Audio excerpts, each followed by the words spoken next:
واخيرا جربت ترند الشيبسي الجديد وعملت فيه افتكاسات مجنونه، ومش بس كده جبت كل الاكل ده بعروض حلوه قوي. والمكان ده على طول زحمه كده بسبب العروض اللي بيعملوها، وهو اسمه تشيكنج موجود في اوبن اير مول مدينتي. المكان ده بقى خطير في البرجر، بيعملوا سندوتشات بيف وتشيكن جباره، واي وقت هتطلبوا 2 بيف او 2 تشيكن بتاخدوا عليهم 2 فرايز و2 كولا فري، سواء بقى طلبتوهم سنجل او دبل او تريبل. بس هو مش محتاج بصراحه، سندوتشات السنجل عندهم بتبقى مليانه وبتبوظ كده لدرجه ان انا ما كنتش عارفه اكله اصلا. كمان اي وقت بتطلبوا 2 بيتزا بتاخدوا عليهم 2 كولا فري. وانا جربت التشيكن رانش والسوبر سوبريم، بس عجبني اكتر بصراحه التشيكن رانش علشان طعم صوص الرانش عندهم كان مميز قوي. جوجو كمان عجبها قوي وجبات الاطفال بتاعتهم، بيبقى نازل معاها كده عصير ولعبه فري، وهي كمان اللي اختارت اللعبه اللي عجبتها. وندخل بقى على ترند الشيبسي الجديد، والمميز بقى ان انتوا اللي بتختاروه بنفسكم. يعني في الاول بتختاروا تحطوا فيه بيف او تشيكن او ميكس، وبعد كده بتحطوا فيه الاضافات اللي تحبوها زي طماطم، خس، بصل، اي حاجه انتوا عايزينها. وبرده انتوا اللي بتختاروا تحطوا اي صوصات تحبوها، وقلبوا بقى الميكسات دي كلها مع بعض. انا اصلا قعدت كتير اقلب فيهم من كتر ما الكميه كانت كبيره قوي. بس بصراحه الترند ده طلع خطير، وكيس واحد بس بيشبع جدا. وتقريبا تشيكنج هو المكان الوحيد اللي هناك اللي هتلاقوه بيعمل الترند ده.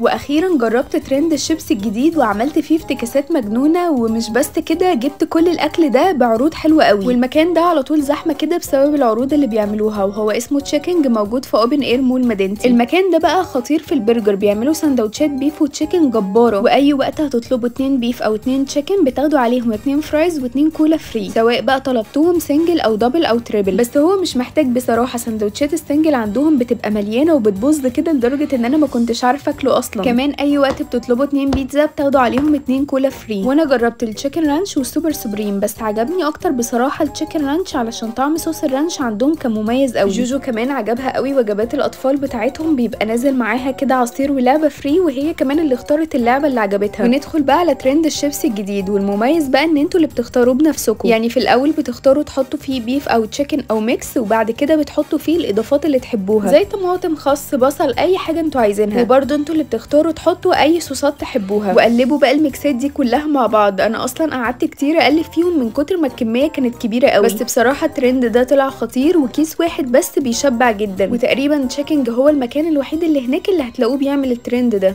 واخيرا جربت ترند الشيبسي الجديد وعملت فيه افتكاسات مجنونه، ومش بس كده جبت كل الاكل ده بعروض حلوه قوي. والمكان ده على طول زحمه كده بسبب العروض اللي بيعملوها، وهو اسمه تشيكنج موجود في اوبن اير مول مدينتي. المكان ده بقى خطير في البرجر، بيعملوا سندوتشات بيف وتشيكن جباره، واي وقت هتطلبوا 2 بيف او 2 تشيكن بتاخدوا عليهم 2 فرايز و2 كولا فري، سواء بقى طلبتوهم سنجل او دبل او تريبل. بس هو مش محتاج بصراحه، سندوتشات السنجل عندهم بتبقى مليانه وبتبوظ كده لدرجه ان انا ما كنتش عارفه اكله اصلا. كمان اي وقت بتطلبوا 2 بيتزا بتاخدوا عليهم 2 كولا فري. وانا جربت التشيكن رانش والسوبر سوبريم، بس عجبني اكتر بصراحه التشيكن رانش علشان طعم صوص الرانش عندهم كان مميز قوي. جوجو كمان عجبها قوي وجبات الاطفال بتاعتهم، بيبقى نازل معاها كده عصير ولعبه فري، وهي كمان اللي اختارت اللعبه اللي عجبتها. وندخل بقى على ترند الشيبسي الجديد، والمميز بقى ان انتوا اللي بتختاروه بنفسكم. يعني في الاول بتختاروا تحطوا فيه بيف او تشيكن او ميكس، وبعد كده بتحطوا فيه الاضافات اللي تحبوها زي طماطم، خس، بصل، اي حاجه انتوا عايزينها. وبرده انتوا اللي بتختاروا تحطوا اي صوصات تحبوها، وقلبوا بقى الميكسات دي كلها مع بعض. انا اصلا قعدت كتير اقلب فيهم من كتر ما الكميه كانت كبيره قوي. بس بصراحه الترند ده طلع خطير، وكيس واحد بس بيشبع جدا. وتقريبا تشيكنج هو المكان الوحيد اللي هناك اللي هتلاقوه بيعمل الترند ده.